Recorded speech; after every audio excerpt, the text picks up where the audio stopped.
नमस्ते फ्रेंड्स। दिवाली 2023 की अब आने वाली है। आज धनतेरस है। धनतेरस के दिन पर आज आप सबको दिवाली के महापर्व की भैया दूज तक की बहुत बहुत बधाइयाँ सभी को, क्योंकि ये त्यौहार ही हमारी देश की संस्कृति की वो पहचान है जो हजारों सालों से चली आ रही है। दीपावली यानी दीपों का त्यौहार। अब दीपों का त्यौहार है और दीप इसमें धीरे धीरे खत्म होते जा रहे हैं। तो आप सबको मेरा संदेश यही है कि आर्टिफिशियल लाइट्स को जगमग जगमग जगाना अगर आपको पसंद है तो जलाइए, लेकिन आपको उसके बेनिफिट्स नहीं मिलेंगे। बेनिफिट्स मिलेंगे आपको सिर्फ दिया जलाने से।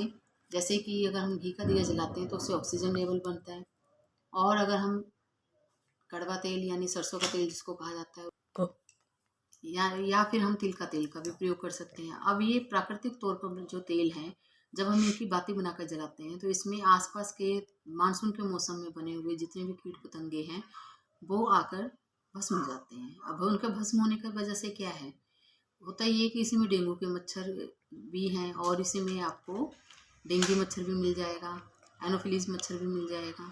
अब जब ये मच्छर आएंगे तो ये इनके खात्मे के साथ साथ महामारियों का खात्मा, बीमारियों का खात्मा हो जाता है, जो कि बहुत विस्तृत तौर पर जो है मौसम के खराब होने के बाद या बदलने के बाद हम सबके जीवन को प्रभावित कर रहे होते हैं। तो ये एक नेचुरल वो तरीका है, प्राकृतिक वो तरीका है जो पहले के समय से, पुराने समय से ही हमारे ऋषि मुनियों द्वारा या हमारे पूर्वजों द्वारा अपनाया गया। और इस तरीके से जो बदलते हुए मौसम के बाद आने वाली बीमारियां जो हैं उनसे हम प्रभावित होकर जो है अपना समय बर्बाद नहीं करते हुए खुशी से अपने त्योहारों को पूरे परिवार के साथ मनाते हैं। अब समस्या क्या है? समस्या सबसे बड़ी ये है कि आज हमारे महानगरों में चारों तरफ कूड़े के जो ढेर लगे हुए हैं वो उनके भी कहीं ना कहीं उत्तरदायी हम ही लोग हैं। क्या ये कूड़े के ढेर पहले नहीं लगते थे? नहीं, बिल्कुल नहीं लगते थे। खासकर ऐसे तो बिल्कुल नहीं जो अब हमारी, जहाँ भी दिल्ली जैसे शहर की अगर बात की जाए तो जहाँ से इसकी सीमा की शुरुआत होती है, जैसे ही इसकी बाउंड्री से हम एंट्री करते हैं तो वहाँ हमें कूड़े के ढेरों पहाड़ नजर आ जाते हैं कहीं ना कहीं से। तो ये इनके पीछे का कारण क्या है? इनके पीछे का कारण भी हम पढ़े लिखे लोग ही हैं। तो क्या पहले अनपढ़ लोग जो थे, अनपढ़ कहना बिल्कुल गलत है, क्योंकि वो साइंस संस्कृति को उन्होंने साइंस के तौर पर अपने जीवन में त्योहारों के नाम पर और अपने क्रियाकलापों के आधार पर ऐसे अपना लिया था कि वो लोग अनपढ़ कहीं नहीं थे, वो शायद हमसे भी ज़्यादा एजुकेटेड थे। आज की एजुकेशन ने क्या किया है? आज की एजुकेशन ने हमें डिग्रियां जरूर पकड़ा दी हैं, लेकिन वो डिग्रियां हमारे आज किसी काम नहीं आ रही हैं। क्यों? नौकरी तो मिल जाती है। नौकरी मिलने के साथ साथ हम अपने आप को फैशनेबल दिखाने के लिए जो अपने रंग ढंग अपना रहे हैं, जो रवैया अपना रहे हैं, वो ही हमारे पोल्यूशन को बढ़ाने का हमारे से ही एक रीज़न तैयार हो जाता है। तो क्या होना चाहिए? होना यही चाहिए था कि हम अपनी उन संस्कृति और जो हमारे क्रियाकलाप थे सांस्कृतिक, हम उनके साथ अपने आप को इस तरीके से समाज के साथ जोड़कर चलते, अपनी एजुकेशन के साथ जोड़कर चलते कि हम उन पुराने लोगों से कुछ ना कुछ सीख कर आगे बढ़ते। और आज हम अपने लिए ही जिस माहौल को बना चुके हैं वो माहौल ही हमारे लिए खतरनाक हो चुका है।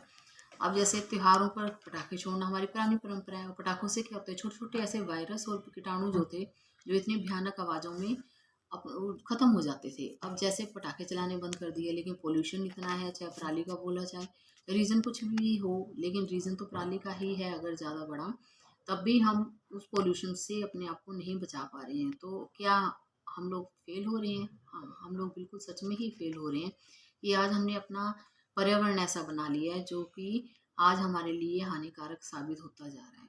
दिल्ली जैसे महानगर का आज ये हाल है, उसके एनसीआर के आसपास का ये हाल है कि लोग सांस की बीमारियों से और आँखों की जो जलन है, बार बार में पानी आ रहा है, बच्चे परेशान हैं।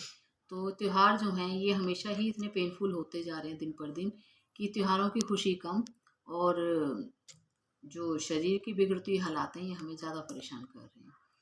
तो हमें ज़रूर जो है अपने क्रियाकलापों के ऊपर, अपनी एक्टिविटीज़ के ऊपर ध्यान देकर हमें देखना चाहिए कि जिस पर्यावरण के लिए हम जिम्मेदार दूसरों को ठहरा रहे हैं उसमें हमारा कितना सहयोग है। जैसे कि हम अपने घरेलू जो भी हमारे कचरे हैं घर के, सब्जियों के, फलों के छिलके, हम उनको ऐसे ही कूड़े में फेंक कर कूड़े को और बढ़ा देते हैं, जबकि हम उन्हें अपने पास इस तरीके से कंज्यूम कर सकते हैं कि कंपोस्ट जो खाद है वो हम घर में बना सकते हैं, और हमारे किचन गार्डन में या हमारे आसपास के जो पेड़ पौधे हैं उनके लिए भी एक अच्छी खाद का काम कर सकते हैं, और कूड़े का ढेर बनने से बचा सकते हैं अपने शहरों को, अपने गाँवों को।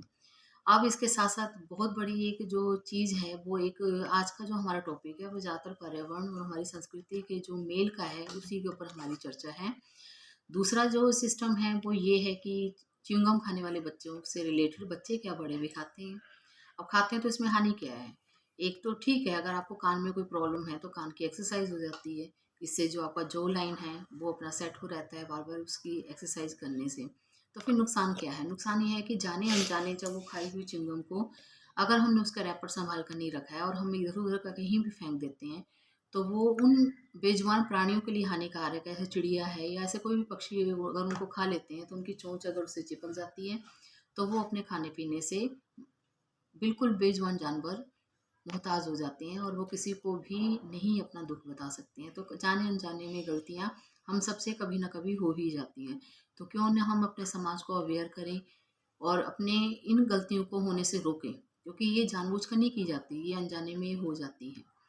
और इसके साथ साथ क्या ज़रूरी है, इसके साथ साथ बहुत ज़रूरी है कि पैकेजिंग में आई हुई चीज़ें हमें जितनी लुभाती हैं उतना ही उससे तैयार होने वाला कचरा हमारे पर्यावरण को नुकसान पहुंचाता है। अब क्या सिर्फ यही हमारे पर्यावरण और हमारे रोगों की समस्या का कारण है? इससे ही मिलती जुलती और भी बहुत सारी कमियां हैं, गलतियां हैं जिनकी वजह से हम अपने पर्यावरण के साथ साथ अपनी सेहत को भी हानि पहुंचाते हैं। हमारे त्यौहार हमें हमेशा यह संदेश देते हैं कि किस प्रकार हम नेचर के साथ जुड़कर, प्रकृति के साथ जुड़कर अपने त्योहारों को अच्छे से मनाएं और यही त्यौहार हमारे लिए जीवनदायी बन जाए। तो और कुछ भी अगर इसी तरीके से हम कभी ना कभी कोई ना कोई न चर्चा लेकर अपने आमने सामने आते रहेंगे। और अगर आपको कोई भी क्वारीज हो, चाहे न्यूरोथेरेपी से रिलेटेड या किसी भी तरीके की कोई